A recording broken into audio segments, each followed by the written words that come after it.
दिल को छू लेने वाली कहानी। जब मैं घर से गुस्से में बड़बड़ाते हुए निकल आया था और बस स्टैंड की तरफ आगे बढ़ने लगा,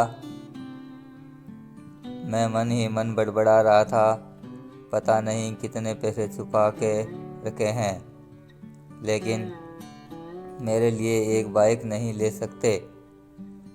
अब मैं यहाँ से चला जाऊँगा और तब तक वापस नहीं आऊँगा जब तक मैं खुद के पैसों से बाइक नहीं खरीद लेता।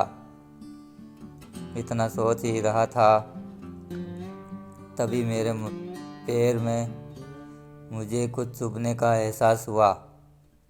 नीचे देखा तो समझ आया कि जल्दबाजी में पापा के जूते पहन आया हूँ।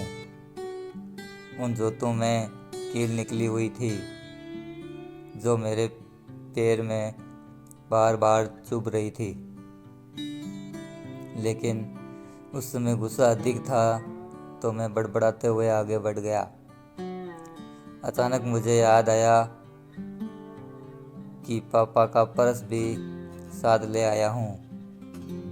मेरे खुरापाती दिमाग में एक ख्याल आया, क्यों ना आज पापा का पर्स चेक किया जाए, जिसे आज तक उन्होंने किसी को हाथ तक नहीं लगाने दिया था। पता नहीं कौन सा खजाना छुपा है इस पर्स में जो किसी को हाथ नहीं लगाने देते थे। जब मैंने पापा का पुराना पर्स खोल कर देखा तो उसमें पैसे तो नहीं मिले, लेकिन उसमें पैसों की जगह एक डायरी रखी हुई थी। तब मैंने सोचा, ओ तो यहाँ खजाना छुपा रखा है। मैं समझ रहा था कि यहाँ पापा ने लिखा होगा कि किससे कितने पैसे लेने हैं और किसको कितने पैसे दिए हैं, लेकिन मैं गलत था। जब मैंने उस छोटी सी डायरी का पहला पन्ना खोल कर देखा तो वहाँ पर जो लिखा था वह थोड़ा सीरियस कर देने वाला था। डायरी में जो लिखा था उसे पढ़ने के बाद मेरे चेहरे पर जो एक्सप्रेशन थे वह गायब हो चुके थे, क्योंकि डायरी में वैसा कुछ नहीं था जैसा मैं सोच रहा था। वहाँ पर जो उन पैसों का हिसाब लिखा था जो अलग अलग कामों के लिए अलग अलग लोगों से उधार लिए गए थे, उस लिस्ट में कंप्यूटर के नाम पर भी पैसे लिए गए थे। कुछ यूँ लिखा था, 50,000 बेटे के कंप्यूटर के लिए।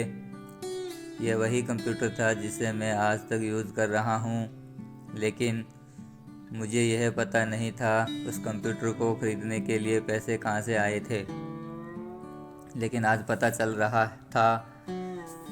मुझे आज भी याद है जब मैंने पहली बार कैमरे के लिए जिद की थी, जो मेरे पापा ने मुझे 2 हफ्ते बाद मेरे बर्थडे पर लाकर दिया था, जिसे देखकर मैं बहुत खुश हुआ था।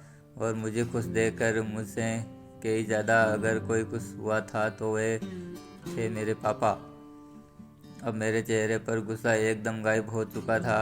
जब मैंने आगे का पन्ना पलटा तो वहाँ पर कुछ विशेषताएं लिखी हुई थी। पहली विश थी जिसमें जो लिखा हुआ था, अच्छे जूते पहनना। यह बात मेरी कुछ समझ में नहीं आई। तभी मेरा पाँव अचानक सड़क पर भरे हुए पानी में जा पड़ा और तभी मेरे पाँव में कुछ गीलीपन होने का एहसास हुआ। जब मैंने जूता उतार कर देखा तो उसका तला टूटा हुआ था।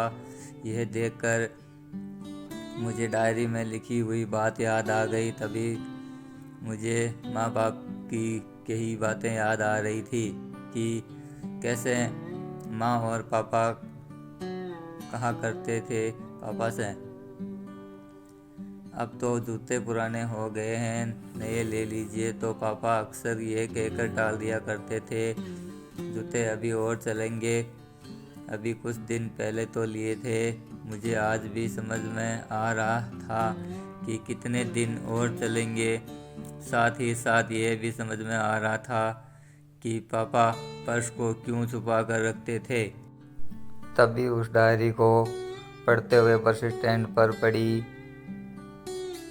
बेंच पर आकर बैठ गया। अब उस डायरी का आखिरी पन्ना बचा हुआ था। उस पन्ने को जब मैंने पलट कर देखा तो वहाँ कल की डेट लिखी हुई थी। तारीख के नीचे लिखा हुआ था 50,000 रुपये।